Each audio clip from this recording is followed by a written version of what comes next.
اے پروردگار مجھے ایسی بیٹی عطا کر جس سے میں بہت زیادہ محبت کروں اور وہ مجھ سے بھی ایسی ہی محبت کرے، وہ میرے سینے پر سوئے اور اس کی قرابت سے مجھے سکون ملے۔ حضرت امام حسین علیہ السلام کی تہجد کی دعاؤں کا ثمر بی بی سکینہ بنت الحسین کی ولادت 24 ذوالحجہ 56 ہجری کو مدینہ منورہ میں ہوئی۔ بی بی سکینہ کی والدہ امرؤ القیس کی بیٹی جناب رباب تھی۔ مدینہ سے سفر کربلا کے وقت بی بی سکینہ کی عمر پونے 4 سال تھی۔ 18 دن کے آپ کے بھائی شہزادہ علی اصغر بھی آپ کے ہمراہ تھے۔ میدان کربلا میں شمع حق کے پروانوں نے وہ تاریخ رقم کی جس کے نظیر رہتی دنیا تک نہ لائی جا سکے گی، مگر اس تاریخ کو رقم کرنے میں سکینہ بنت الحسین کا کردار بہت اہم رہا ہے۔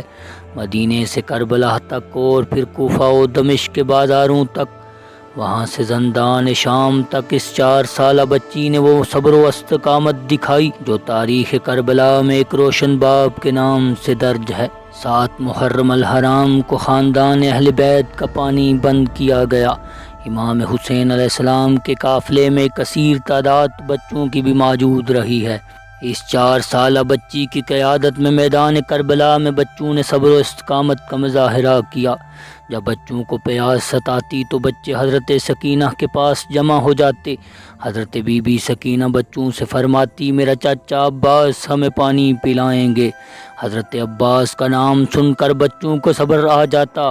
تاریخ میں درج ہے کہ حضرت بی بی سکینہ کے اسرار پر امام حسین علیہ السلام نے اپنے کڑیل جوان بھائی حضرت عباس کو نہر فرات کی طرف روانہ کیا۔ تاریخ نے لکھا کہ جب تک حضرت عباس زندہ رہے خیام حسین سے العطش العطش کی صدائیں آتی رہیں، مگر شہادت حضرت عباس کے بعد کسی بچے نے پانی کا نام تک نہ لیا۔ حضرت بی بی سکینہ وہ مظلومہ ہیں جو اپنے بابے کو بھوکا و پیاسا ذبح ہوتے ہوئے دیکھتی رہیں۔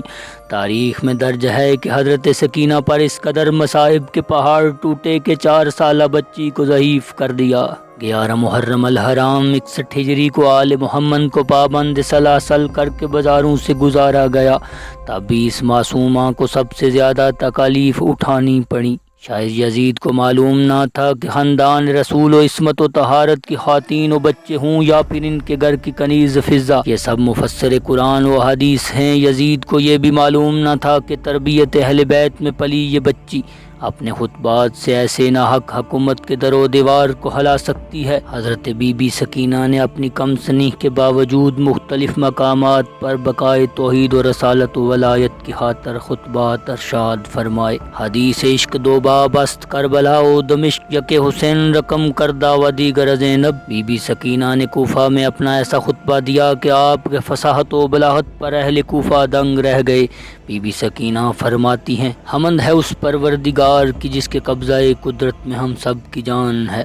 حمد و ثنا کے بعد بی بی فرماتی ہیں کہ اے اللہ تو جانتا ہے کہ میرے دادا کو تیرے گھر میں شہید کیا گیا۔ میرے دادا کے مناقب بہت عظیم ہیں۔ اس کے بعد بی بی سکینہ فرماتی ہیں کہ اے کوفہ والو، مکر و فریب و دھوکہ دینے والو، اللہ نے ہم اہل بیت کے ذریعے تمہارا امتحان لیا ہے اور تم کو آزمائش میں مبتلا کر دیا اور ہماری آزمائش کو حسن قرار دیا۔ اللہ نے اپنا علم ہمیں ودیت فرمایا اور ہم ہی اس کے علم کے وارث و امانت دار ہیں۔ اللہ نے محمد کے ذریعے ہمیں ساری مخلوق پر فضیلت بخشی۔ اس کے بعد جناب سکینہ کے خطبات میں وہ الفاظ تھے جن سے یزید کی طرف سے رچایا گیا ڈھونگ اور مظالم سب کے سامنے بے نقاب ہو گئے۔ حضرت بی بی سکینہ فرماتی ہیں کہ تم نے ہمیں جھٹلا کر اللہ سے کفر کیا ہے اور تم نے ہمارا قتل حلال جانا اور ہمارے مال کو لوٹا۔ تم نے تو محمد کی قرابت کا لحاظ تک نہ کیا۔ تمہاری تلواروں سے ہمارا خون ٹپکا ہے اور تمہارے سینوں میں ہمارا بغض دفن ہے۔ تم اس سب پر خوشی نہ کرو، ان قریب اللہ کا عذاب تمہیں آ پکڑے گا۔ آل محمد کی اس فصاحت و بلاغت کی وجہ سے انہیں عوام سے دور رکھا گیا۔ انہیں طرح طرح کی قید و بند کی سختیوں میں مبتلا کیا گیا۔ حضرت بی بی سکینہ کو اپنی پھپھی اور بھائی حضرت امام سجاد علیہ السلام کے ساتھ زندان شام میں رکھا گیا۔ وہاں پر مستورات اہل بیت یاد حسین میں اشک بہایا کرتی تھی۔ ایک روز یزید نے امام سجاد کے پاس اپنا سپاہی بھیجا، پوچھ کر آؤ یہ بچی کون ہے۔ اور اتنی بلند آواز میں کیوں روتی ہے؟ اس کے رونے سے ہمارے آرام میں خلل آتا ہے۔ امام سجاد علیہ السلام نے سپاہی کو بتایا کہ یہ بابا کی یاد میں روتی ہے۔ حضرت امام حسین علیہ السلام کی یہ بچی اپنے بابا کے غم میں نڈھال ہے۔ اگر امام حسین علیہ السلام کا سر اقدس مل جائے تو یہ بچی پھر کبھی نہ روئے گی۔ یزید نے اپنے حواریوں سے مشورے کے بعد سر اقدس کو ایک سپاہی کے ہاتھ زندان شام کی طرف روانہ کیا۔ سر اقدس کے آتے ہی ایک حشر بپا ہو گیا اور تمام بیبیاں احترام میں کھڑی ہو گئیں۔ سید الساجدین نے اپنے توق اور زنجیروں کو سنبھالا اور ضب عظیم کو اپنے ہاتھوں میں لیا۔ زندان شام میں کوہرام بپا ہو گیا۔ جب کٹا ہوا بابے کا سر حضرت بی بی سکینہ کی گود میں آیا تو بی بی سکینہ اپنے لرزتے ہونٹ بابا کے رخسار پر رکھ دیے۔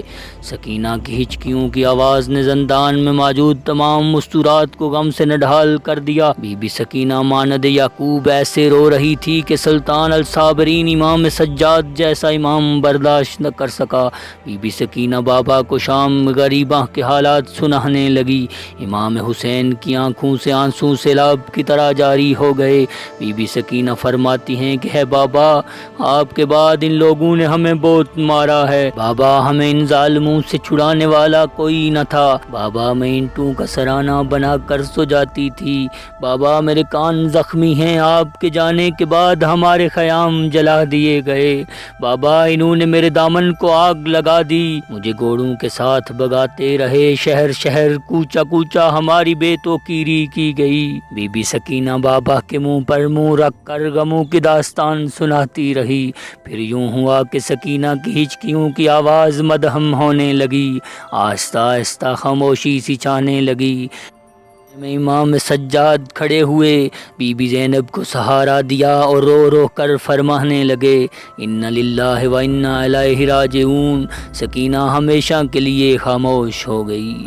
کڑیوں میں پابند، گلے میں توق سے کمر حمیدہ امام سجاد علیہ السلام نے اپنی اس 4 سالہ ضعیف معصومہ بہن کو ہاتھوں پر اٹھایا اور غریبوں والے قبرستان کی طرف چل دیے۔ گوشائے امام حسین جناب سکینہ کو زخمی کانوں، رخساروں پر تماچوں کے نشان، تازے آنوں کی ضربوں اور امت کے دیے زیورات کے ساتھ سپرد خاک کر دیا گیا۔